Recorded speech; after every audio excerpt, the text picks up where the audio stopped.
Superstorm Sandy unleashes deadly fury, wreaking havoc across America's northeast. Leaving New York's subway flooded as a massive explosion plunges millions into darkness. Tonight we speak to Victorians caught up in the destruction.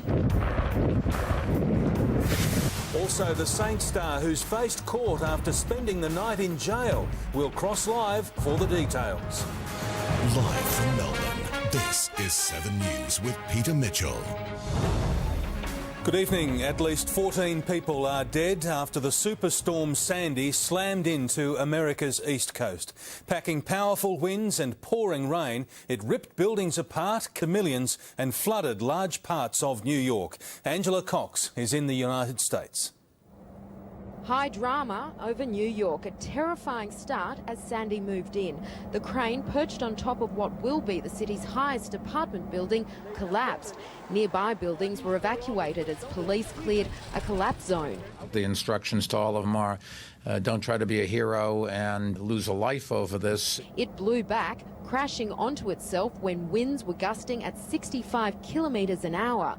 Those gusts soon doubled as Frankenstorm swept across the coast from North Carolina up to Maine. 60 million people were in its path over a 2,500 kilometre stretch. It made a menacing sight from space and was just as frightening on the ground. The facade was peeled off this 4-storey building in Manhattan. Incredibly, no one was injured. As the storm whipped up monster waves, some headed for higher ground, while others took their chances, keen to make it a memorable moment. Orders were issued for people to stay inside their homes, but some who live on the water had nowhere else to go. Because I think it's safer than being on shore. It's got a week of electricity and water and food. Are you nervous? A little bit, but I've got a good friend here. Hundreds of trees were toppled, crashing into homes and bringing down power lines. A Manhattan power plant was knocked out by a series of explosions. What the hell is this? Power was cut to 5.3 million people. Authorities warn it could be weeks before it's fully restored. Waterfront homes felt the brunt of Sandy, especially around Atlantic City, where it first crossed the coast. By nightfall, the Big Apple was deserted. Streets in low-lying areas were soon underwater. The big concern, the storm surge in New York City and here in Jersey City. In less than an hour, this road has become a river and it's not even high tide yet. We have seen record surge levels. We're seeing an extraordinary amount of water throughout lower Manhattan. It inundated the stock exchange on Wall Street with water up to a metre deep inside. It also swamped parts of the city's famous subway. All transport services in Sandy's path were cancelled. The usually busy skies over America's east coast were clear today. Around 12,000 flights were grounded, stranding some Australians who were keen to leave. Other Aussies were just trying to keep safe. There's a lot of tourists around here who've been forced to stay inside, sometimes because of curfew and others because they're not quite sure exactly what's going on. We just went out for dinner about half an hour ago, and a couple of hours ago we went to Times Square. There's not a lot going on here. The presidential election campaign was suspended while Barack Obama returned to the White House. Our number one priority is to make sure that we are saving lives, that our search and rescue teams are going to be in place. Away from the coast, Sandy slammed into another storm front, which dumped deep snow in West Virginia. It had weather experts reaching for the record books to find out the last time a hurricane triggered a blizzard warning. In New Jersey, Angela Cox, 7 News. And Angela joins us from Jersey City now. Angela, have the weather conditions eased?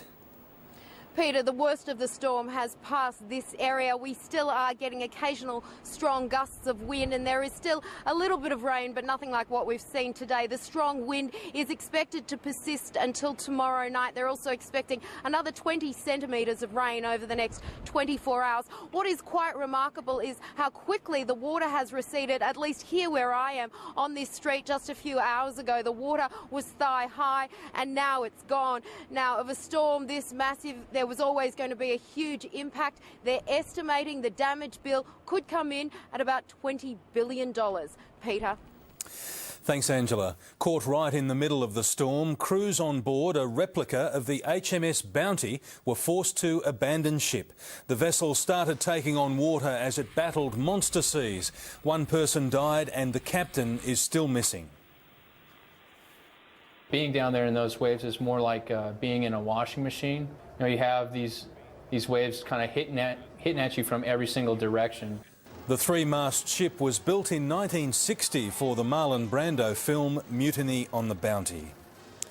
Many Australians were caught up in the deluge. One of them was Sophie Gamwell from Melbourne. She had to leave her apartment due to flooding. I spoke to her at the height of the storm. I currently live on the 12th floor of my apartment block and up to the second floor is flooded at the moment. Can you describe what's happening now there? I've just seen... I'm looking out the window now. The Hudson has just risen a lot, and the cars that were parked just on the bank are now underwater. Does the area still have power? Yeah, we have power at the moment, but the lights are flickering, so I think any minute now the power is going to go out. How are you coping with this situation? It must be terrifying. Yeah, it's pretty scary. I mean, we've been well informed by the government officials, and we've been well prepared, so we've stocked up on non-perishables, and I think we're prepared for the worst, so we should be okay. Sophie Gamwell, take care and thanks for speaking to 7 News. No worries, thank you. Although Sandy is weakening, the storm is still packing a punch. David Brown's been tracking its progress and joins me now. David. Mitch, Sandy's the biggest hurricane in the South Atlantic in the last 25 years, crossing the New Jersey coast right over the top of Atlantic City. Now, the full impact of the storm was felt between there and New York. That's a storm front of some 200 kilometres, about 3 times the size of Melbourne. The hurricane reached Category 5 status over the Caribbean, weakening as it tracked north, but it's still packing winds of around 150 kilometres per hour. Torrential rain has sparked widespread flooding, up to 400 millimetres in a day. Now, that's half Melbourne's annual rainfall. The impact area so far has been about half the size of Victoria, although the storm has battered 1,500 kilometres of coastline, that is, over the past week. As for the next 24 hours, some good news. What's left of Sandy is expected to head north and cross the Canadian border, moving up towards Toronto. Another 20-odd centimetres of rain, as Angela mentioned in her report, Mitch. Thanks, Dave.